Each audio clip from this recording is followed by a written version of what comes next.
Eu não era ator, eu não tinha nada, eu só tinha muita vontade. Então foi a melhor coisa que aconteceu foi eu me formar na escola de teatro, 3 anos e meio estudando, conhecer gente, porque eu não conhecia ninguém no Rio. Você acha que se você tivesse entrado naquele momento, se tivesse dado uma louca nela e falado, vem, você acha que você, tipo, poderia ter se queimado e ter desperdiçado uma chance? Provavelmente, porque eu era muito cru ali, eu não sei o quanto também eu tinha a gente tem o vício da juventude, da verdade, da entrega, que é muito sedutor. Assim, quando você vê uma pessoa muito verdadeira, querendo fazer aquilo com muita vontade, a gente fica meio seduzido mesmo por aquilo. Nossa, que interessante aquilo. Mas eu não tinha muito para oferecer mesmo. Na verdade, eu fui começando a aprender a escrever quando eu entrei na escola de teatro. Porque daí eu comecei a escrever uns esquetes, eu comecei a escrever umas coisas loucas. Tive contato com teatro, comecei a ir a peças, a ler Cal é peças. referência, né? A Cal é totalmente referência, os professores incríveis. Aí eu conheço o Marcos Magela, é da minha turma. Então a gente começa a fazer umas coisas juntos e de repente eu encontro o Paulo Gustavo. E aí a minha turma era eu, o Magela e o Paulo Gustavo. E aí a gente começa a fazer palhaçada, a gente fica junto. E aí a gente começa a ficar um na casa do outro e fazer as nossas maluquices. Eu vi o vídeo que você postou na época que ele estava internado. Eu vi o vídeo que você postou de vocês zoando. Aquilo foi muito engraçado. Vocês na casa ali zoando. Nossa, aquilo foi muito engraçado. E aí eu comecei a escrever pra mim e pro Paulo, porque o Marquinhos repetiu de ano, e o Marquinhos não acordava, ele não ia nos nossos ensaios, o Marquinhos era uma maravilha.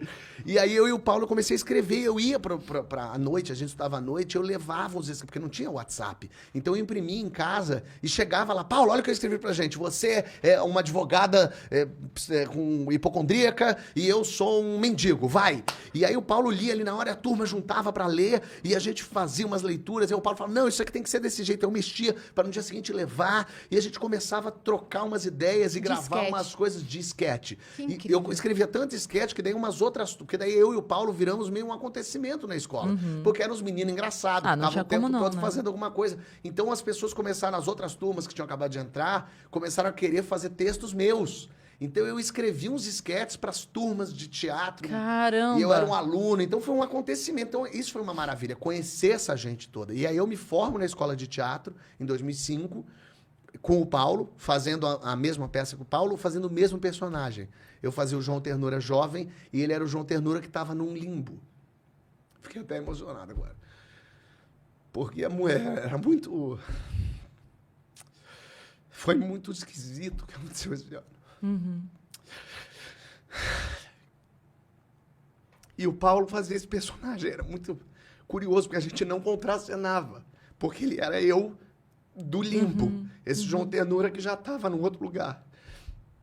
E eu lembro que eles passavam um pelo outro se olhando assim, mas o Paulo era um filho da puta, ele ficava no coxia, e ele ficava me fazendo rir, porque tinha uma atriz que fazia comigo, que tinha uma hora que ela tirava a roupa, e ficava pelada na minha frente, ficava o Paulo atrás, sacaneando. Ela não via, era só me sacaneando. E a gente fazia esse mesmo personagem. Então era muito, muito louco, assim. A gente se forma em março e em maio a gente estreia uma peça nossa que eu fiz com ele, como eu e ele éramos uma dupla, e eu escrevi a peça chamada Infraturas, eram 8 esquetes, que eram os esquetes que a gente fazia para as pessoas, que a gente já tinha feito em Cabo Frio, tinha um festival de esquetes, a gente tinha feito lá um dos esquetes que era do Ovo, que foi muito curioso, porque era uma coisa muito louca, assim, éramos nós dois, assim, fazendo um humor, a gente se dava muito, e a gente fazia uma coisa que chamava muita atenção, e a gente foi fazendo esse festival de sketch, as pessoas ficaram loucas com a gente fazendo o Ovo, uma coisa meio maluca, assim, o texto... Eles funcionavam muito bem. Muito, juntos. e aí eu lembro que quando no final das apresentações todas, eles diziam quem são os finalistas, e aí tinham lá os 10 finalistas, e a gente não estava entre os finalistas, porque a gente era comédia, obviamente comédia jamais estaria entre os finalistas, e a plateia ficou revoltada. A plateia começou, ué, não tá o ovo, não tá o ovo, todo mundo começou, ovo. Aí a gente tava lá do lado de fora, trouxeram a gente, as pessoas, o ovo. E aí os organizadores não sabiam o que fazer. E aí, gente, vocês querem o ovo? E todo mundo, Então tá, então eles estão na final também, todo mundo, E aí botaram a gente na final daquele troço, e a gente achando uma graça louca, ficando na casa do Marquinhos, que o Marquinhos tinha casa em Cabo Frio, com a família de Cabo Frio, então a gente ficava na casa dele. Ele não via porque ele não acordava. Tipo isso. E a gente ficava lá, então assim, Foi muito louco isso, assim. Então, conhecer essa gente toda, porque daí eu vou formando o meu time também. Sim, as pessoas que eu conheço. Eu acho que isso que é muito importante de uma faculdade, é você fazer as amizades da tua área. Os meus amigos todos de São Paulo, que sou amigo até hoje, mas um é engenheiro, outro é advogado, outro é administrador. Que é bom também, humorista conhecer advogado é sempre bom, a gente sempre gosta. Bom. Mas eu não era a minha turma, e de repente eu faço a minha turma. Eu tô no teatro com o Paulo Gustavo, tô ali com o Marquinhos do lado sempre. E conhecendo gente. E quem estuda teatro geralmente é porque realmente vai seguir naquilo. Médio, sabia que não? A gente, na nossa turma, provavelmente 70% um era dentista, um era médico, um era não sei o quê. Mas, assim, talvez tivesse o sonho de fazer, mas a vida é muito dura. Não dá pra você...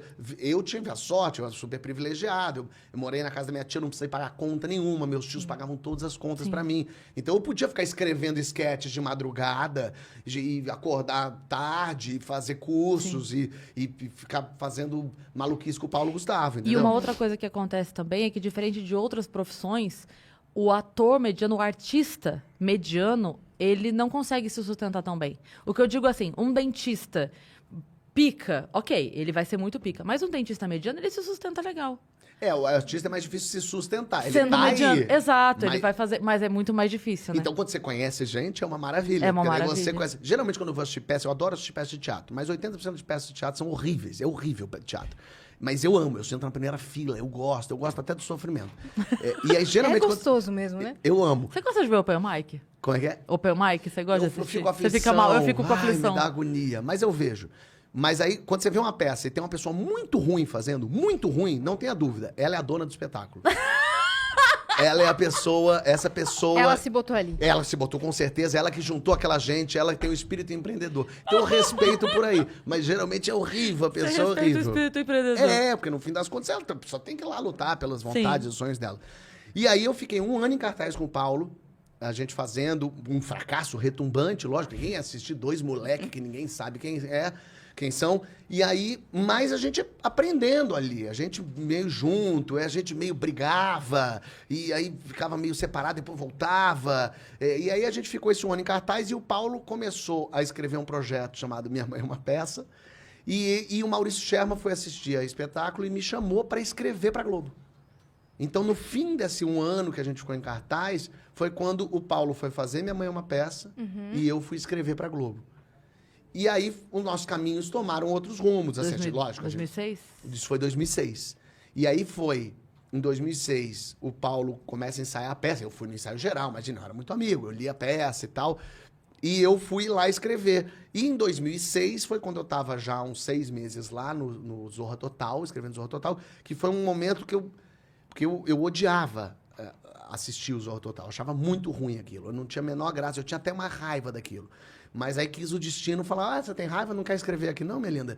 E aí eu pensei, talvez seja um bom lugar para eu entrar na Globo, ganhar meu dinheiro finalmente, poder exercitar, porque quando a gente ainda é jovem, a gente tem uma prepotência de achar que a gente é o melhor, que a gente escreve maravilhosamente bem. E foi no Zorra, que tinham ali 25 roteiristas, que eu descobri como escrever em grupo. Como respeitar o outro. Porque quando você acha que você tem a melhor ideia, aí você descobre que tem pessoas que têm ideias melhores que a sua, tem pessoas que pegam a sua ideia e melhoram ela. Vocês escrevem em grupo pro mesmo quadro? Pro mesmo quadro. A gente escrevia, a gente tinha, todo mundo dava ideias, e aí iam 3, 4 para o mesmo quadro. E aí escrevia Lady Kate, escrevia... Na verdade, quem vai escrever o quadro, ele só desenvolve a ideia que foi tida meio que na reunião do grupo, né? Exato. E aí eu tomava sempre... Eu tinha 21 anos, ali 22. Eu tomava a frente do computador, que eu sempre fui meio metido a organizar as coisas, sempre fui meio produtor. Mas eu tinha uma velocidade de ouvir todo mundo falando e colocando ali no computador as ideias de todo mundo. E fui aprendendo que tem dia que você não tem ideia boa e que os outros têm ideia melhor. Tem ideias horríveis do outro que você não pode falar, mas isso é um lixo. Você tem que... Como é que eu tiro desse pântano a florzinha? Como é que eu reciclo isso? Isso, mas é um super aprendizado, assim, de você não jogar fora tudo que todo mundo tá falando. E também pode ter uma puta ideia que só não entra pra TV. Também tem uma ideia que não cabe na TV. Exatamente. E até porque é político também, aquilo ali. As pessoas que têm que gostar de você para aceitarem a sua ideia, para toparem fazer a sua maluquice. E aí eu contando isso, eu sempre contei muita história, sempre falei assim. E o meu chefe era o Cláudio Torres Gonzaga, ele era o redator final do Zorra Total. E eu lembro desse dia que ele falou, isso foi, sei lá, setembro, ele falou, Fábio, vai voltar o Comédia em Pé, sabe o que é isso? Eu falei, não faço ideia, ele é um grupo de stand-up, sabe o que é isso? Eu falei, não sei o que é isso. Aí me explicou mais ou menos o que era o stand-up. Você conta, não tem personagem, é você falando. E eu falei, eu acho que eu já escrevi um negócio assim. Vou te trazer amanhã.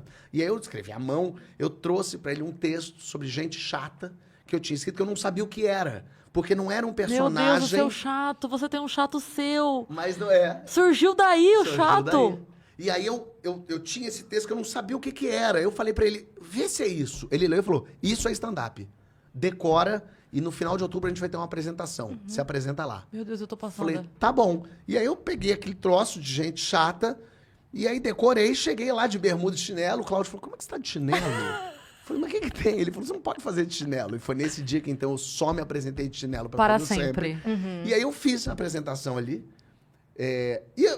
O povo riu. O povo se divertiu e eu adorei fazer. Foi muito legal fazer um texto meu. Você voltou a ideia, na sua mente, a plateia do Jô? A plateia rindo? Não, um pouco. Na verdade, eu tava ali... Nesse dia eu tava nervoso. Muito mais que no Jô. Caramba, no Jô, eu jura? tinha certeza do que eu tinha na mão. Já entendi. tinha feito, né, Ali várias vezes. Ali não. Então aí eu fiz a plateia rir, o pessoal no final, muito divertido, muito legal. E aí o Cláudio falou, a gente vai fazer em novembro de novo mais uma apresentação. Muda o texto. 2006 isso ainda? 2006, novembro. Caramba. E aí ele falou, e era só amigo na plateia, porque óbvio, ninguém ia assistir aquilo ali. Era o Paulo Carvalho, o Cláudio Torres Gonzaga, o Niso Neto, o Fernando Caruso, que era muito famoso. O stand-up tava prematuro ali, né? Muito. E aí eu fiz essa apresentação a segunda vez, em novembro, e o Cláudio falou, consegui um esquema da gente, em dezembro, toda quarta-feira tem um bingo, que era do lado da minha casa, tem um bingo que eles chamaram a gente para pagar, sei lá, 500 pila para nós, para a gente fazer uma distração lá pro pessoal que tá apostando. Vamos fazer toda quarta-feira lá, faz os textos que você já tem, inventa uns outros. E a gente começou a fazer, os amigos e as pessoas estavam rindo. E aí o Cláudio falou, então, ano que vem a gente entra em cartaz. Em janeiro, a gente vai estar Laura Alvim toda quarta-feira e sexta sábado no Grandes Atores. Então eu digo que eu comecei a fazer stand-up em 2007, quando eu, então, entendi o que era, escrevi texto e comecei a fazer. Então, quer dizer, tudo foi tendo um caminho. Eu acho que as coisas aconteceram rápido. Mas no passo a passo, degrau por degrau, sabe assim? Não pulou nenhum na degrau. escola, eu fiz uma peça que ninguém foi assistir, mas que era nossa. Me chamaram pra escrever, eu comecei a escrever no Zorra, eu conheci gente, eu fui fazer stand-up. Aí foi me chamando pra fazer outras coisas. Aí eu conheci o Cláudio, me apresentou o Bruno Mazeu, o Bruno virou um amigão. Aí o Bruno me chamava pra fazer umas coisas que eu não podia assinar, porque não podia estar em outro canal. Eu fingia, mas trabalhava com ele, fui escrever cilada. Nossa. E aí eu comecei a andar, e aí comecei a ficar, me conhecer as pessoas, que era o meu plano quando a Globo me chamou. O chefe falou, vem escrever o Zorra Total, o meu plano era, eu fico lá um pouquinho pra eu conhecer gente e ir embora correndo. Eu acho que eu até fiquei uns 4 anos no Zorra Total. Mas foi embora já com conhecidos e já pensando em quadro, e já escrevendo e não parando de criar, de escrever, de fazer coisa. Porque isso é do dia que eu descobri o que eu queria, eu não consegui mais parar de ter ideia. Eu tenho ideia sem parar. É uma agonia, uma aflição. Eu acho que é por isso que eu tenho psoríase. A psoríase é o corpo produzindo mais célula do que precisa. Eu produzo... Um corpo em erupção, assim. Eu produzo mais ideia do que eu consigo botar pra valer. Então eu comecei a me juntar com gente que bote as minhas ideias pra funcionar também, porque eu vou tendo ideia de filme, de livro, de série, de sketch, e de um programa, e de uma ideia de um negócio, e eu vou começando a fazer, vou fazendo, e vou botando pra frente, porque aquilo que eu não consigo viver sem isso. Eu lembro uma vez que você falou uma coisa, eu não sei nem onde foi, eu não sei nem se você falou para mim ou se eu ouvi você falando em algum lugar, mas que você disse assim, que as pessoas falam, que você tem muito... Como é que você consegue ter tempo, que você tem tempo? Aí você falou assim, não, mas eu tenho coisas que eu tô colocando hoje para trabalho que estão escritas há 1000 anos, porque eu tô no avião, eu tô escrevendo. Eu paro, escrevo um filme, e aí quando alguém fala um filme, eu falo, tenho, e pego e entrego. Tipo isso. Quando eu fiz o Entre Abelhas, que é um filme sério, as pessoas falaram, Fábio, agora é o momento que você tá querendo não ser comediante. Eu falei, cara, eu escrevi esse filme tem 10 anos. Então eu nem era comediante quando eu comecei a escrever esse filme. Então é só porque as coisas vão... Eu tenho peça escrita para quando eu tiver 60 fazer. Porque ninguém emprega velho. Então eu já tenho coisas assim, já meio armadas na minha mão. Eu não tenho nem o que eu vou fazer amanhã, velho. Eu vou tentando criar. E é isso, muita ideia. Minha cabeça vai gerando coisas. Tanto é que para conseguir dormir, eu não posso pensar. Eu tenho que deitar para dormir e... Esvaziar. Zerar. Porque se eu começar a pensar em alguma coisinha do amanhã eu vou lá no podcast, acabou.